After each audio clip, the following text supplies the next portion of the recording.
think the thing here with DDoS protection is that there's this common term, DDoS protection, but if you ask 10 different people what this exactly is, you will get 10 different answers. And that is not just because the types of attacks are very much different, but also because the types of applications that customers would like to protect are very different. So there is not this single thing like IP transit where there's common denominators, commit data rate or burst capacity, etc., or port size, etc.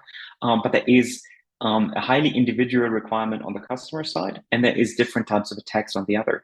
So when it comes to DDoS, what we see is that there is a lot of comparison between technology that is very, very different, comparison between mitigation systems that are very different, and comparison between customer requirements that are very different. So usually we have competitors in this industry that offer like protection for, let's say, a couple €100 a month, or even less than that. And that might sound like, hey, I can get a good protection for my website for just, let's say, $100 a month. However, this is only valid for a very special scenario with very special requirements or specific requirements, and a specific expectation as well. So as soon as you are a different type of company, if you have different types of requirements and infrastructure, this, like, let's say $100 a month protection, it will not give you or will not fulfill your expectation.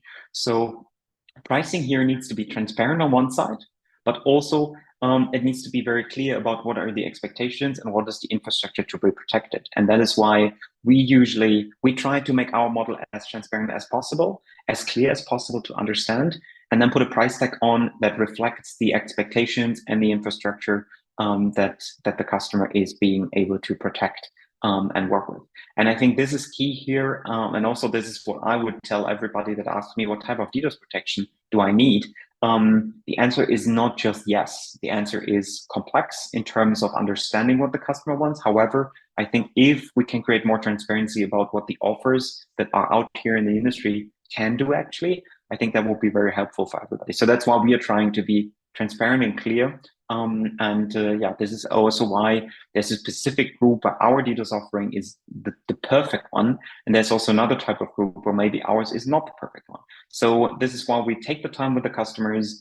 We go through their requirements, we set up a workshop, we have a pre-sales call. We really try to understand, because as I said initially, quality is key for us. And we want to make sure that the solution that we're offering really works for the customer and basically fulfills the needs that the customer has.